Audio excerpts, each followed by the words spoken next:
Hey guys, welcome to this week's podcast episode for the Financial Freedom Podcast. I'm your host, Dr. Christopher Liu. And as you know, I'm always in the market for new talent, new ideas, people doing things on the cutting edge, changing lives, impacting people. And so today I'm happy to bring on Jack Sernett, and he's a professional keynote speaker, a very fascinating profession, occupation. If you can do it very well, you can do very well for yourself and control your time and incomes. He's going to talk to us all about his journey, and we'll go from there. So, Jack, welcome. Hey, I appreciate it. Thanks for having me on. Yeah, we had. I love professional speakers because they always have a story and they use it to impact and move audiences, get results. So, tell people your story, your background, and how you got Yeah. started. Yeah. It's a long one, so I'll do my best to bounce around a bit here, but I feel like I'm fortunate enough to have experienced quite a bit that a lot of people can pull from. It's not like I have, just like one example in my life that can only a small niche can relate to. So essentially, I'm someone who I'm 28 years old. I know my beard and mustache probably give it away, but I'm 28. For the first 23 years of my life, I was terrible at dealing with adversity or anything that happened the way I didn't want it to happen. God forbid, right? The world needs to happen my way. And so from a young age, every time adversity hit, whether it was from injuries, I can go through the gauntlet, I would respond poorly and it would equal stress, depression, anxiety.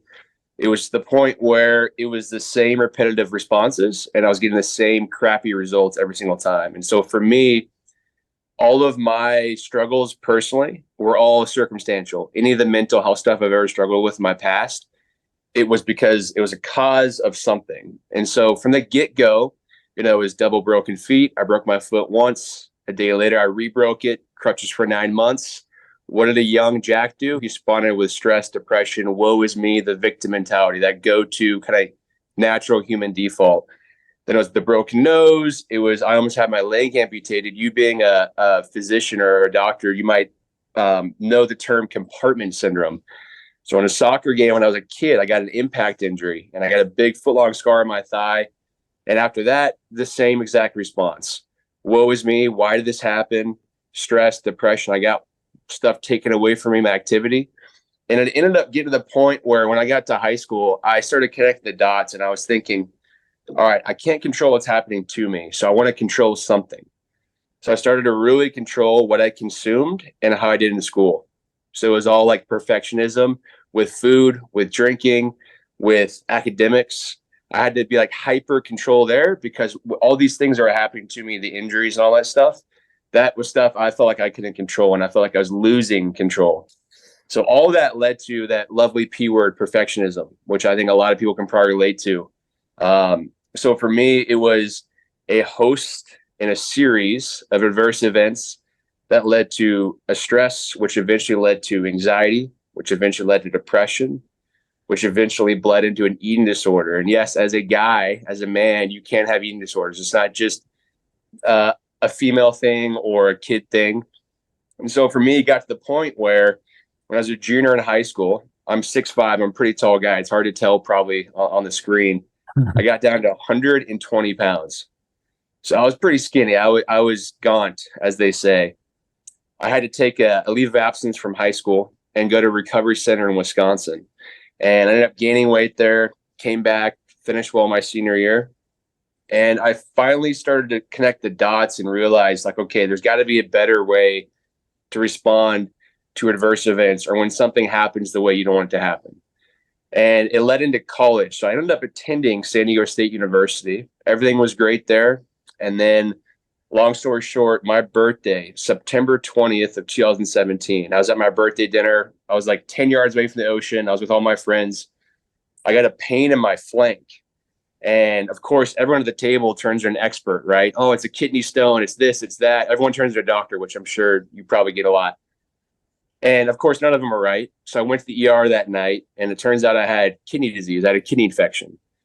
And from that point until about 3.5 years, I'd be spending the time in the hospital with hospitalizations, infections, and surgeries. And I'll quickly kind of go through the stats In 2018, I was in the hospital for 303 days.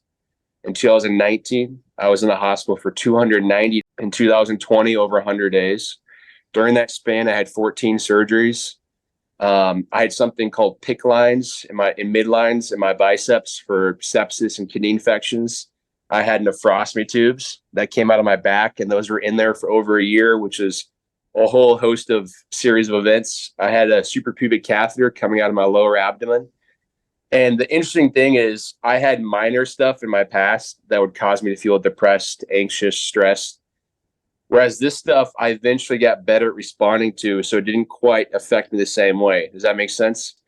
Yeah. And what I ended up doing was I ended up getting really good at controlling my breath, controlling my focus, what I can actually control, and then asking myself questions. And so what I tell a lot of people is questions pull, answers push. And so I'd always ask myself, anytime I had a kidney infection, sepsis, another surgery come up, I was stuck at home, bedbound with all these tubes and everything. How could this be worse, and how can I grow from it? And I'd write it down consistently, day after day, reps after reps. And eventually I got really good at responding to adversity, right? And so it's one of those things I like to call post-traumatic growth. Just as recently, a month ago, I had my 20th surgery a month ago. And it didn't cause me to feel stressed, depressed, because I have my system now. I have my protocol. And so that was a really long-winded beginning, middle, and end. That leads us up to today as a 28-year-old man in front of you. I'm sure you probably want to jump in or ask questions, but yeah, in a nutshell, that is the Jack story. And then obviously we can pull from that as needed. It was interesting because you were talking about emotional coping mechanism while you were describing your journey. A lot of people have effective coping and ineffective. So yeah, what are some you mentioned breath, and then you mentioned ask yourself questions. What are some other when you get triggered or Yeah. What are some emotional techniques that you use? Yeah. So first of all, when I was my whole life until about 3 or 4 years ago, I would just bottle all up. I'd pretend like I wasn't feeling it, show no emotion, don't address it. If there's something that's causing me emotional strain, just pretend like it's not there. And obviously, as I'm sure you know, that just starts to build up until it explodes. And I also felt like there's shame in asking for help, which couldn't be farther from the truth. Something I tell my audiences, which are mainly like middle schools, high schools, and colleges all the time, is asking for help is not giving up. It's just flatly refusing to give up. It's just a fact. And the mistake I made for so many years is I never asked for help. I hid all this stuff. I was a straight A student. I was a first team all-state athlete. I was a fairly popular kid. I couldn't show, in my young mind, I was like, oh, I can't show a sign of weakness. So I would never ask for help. I would bottle up and hide any emotions. And that's like the last thing we should be doing. And so I think first and foremost, to your point, coping mechanism is allow yourself to feel how you're feeling. Like our human experience is all spectrums: anxiety, stress, frustration, happiness, sadness, joy, bliss. So don't resist the feeling. And then number two, for me, the biggest one was like asking for help, because obviously you can do stuff and we can do stuff on our own. But if we can get people to help us, counselor, people we know, trust, and love, a therapist, they can see our blind spots and they can help us find better coping mechanisms or call us out on our BS or our lying. And so those two things were big there. And then the last one for me, the main one that's a great coping mechanism I still do every single day is, so I had all these things happen, like adversity, stuff I didn't want to happen. And that was kind of just scratching the surface, everything I went through. And I sucked at responding to it. So I figured, let's just practice responding to difficult situations. And so every single day, it's a goal of mine to choose adversity so I can practice mentally and physically controlling my breath, controlling my focus, and getting through it. So when life organically throws crazy stuff your way, you're not caught off guard. You don't panic. You don't go into that victim mentality mode. You're prepared as you can be.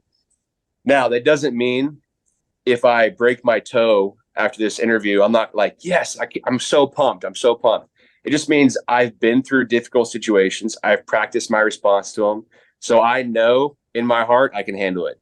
It's not the lose control, be a victim response, which I was for so many years, and I didn't really know any better, right? I think that's part of human nature.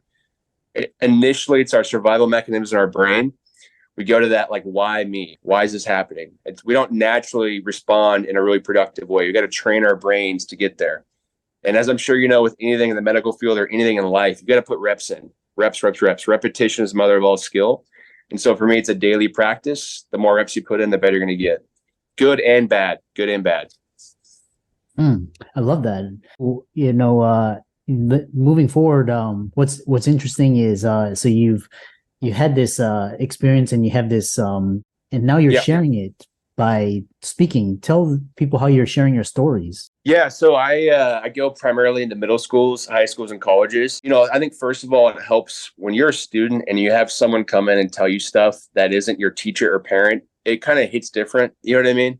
I know I got a lot of value when I was a student from hearing guest speakers coming, even if it was about subjects that didn't really relate to me. It was super impactful, and I perked up more naturally. So I think that one is what's so pivotal and why I love doing what I'm doing.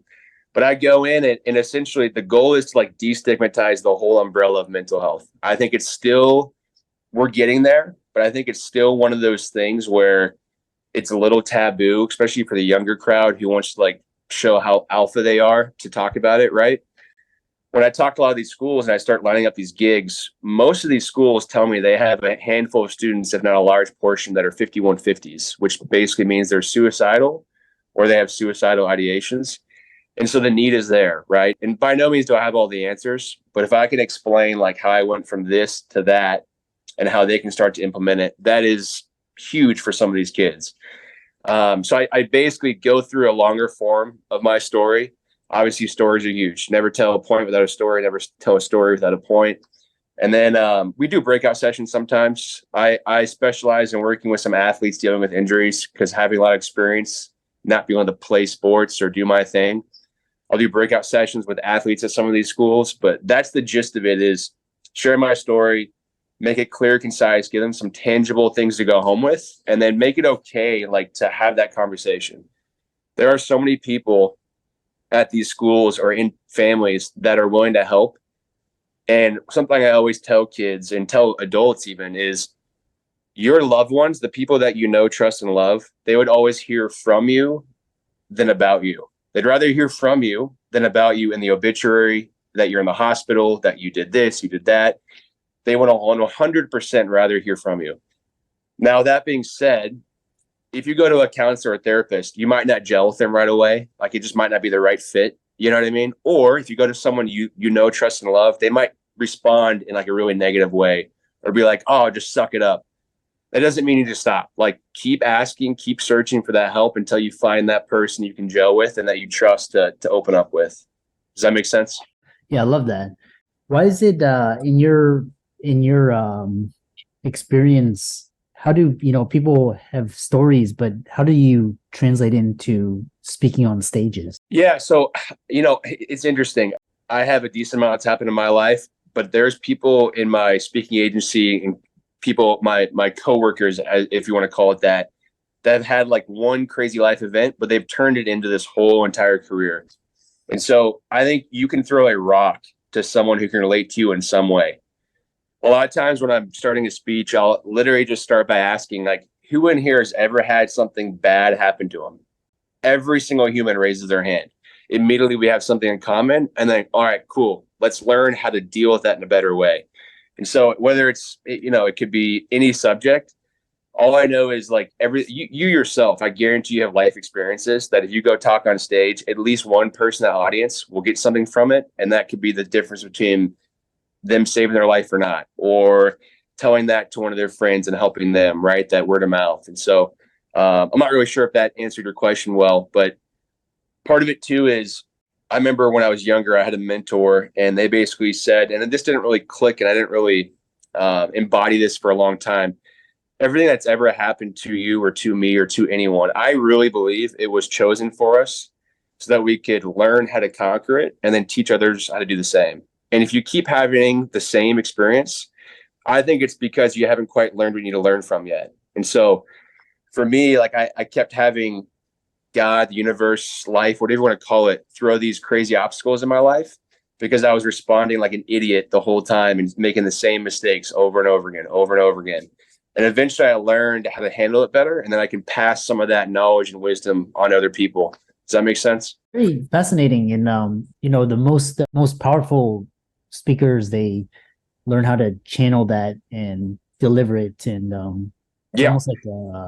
almost like a musician or an artist.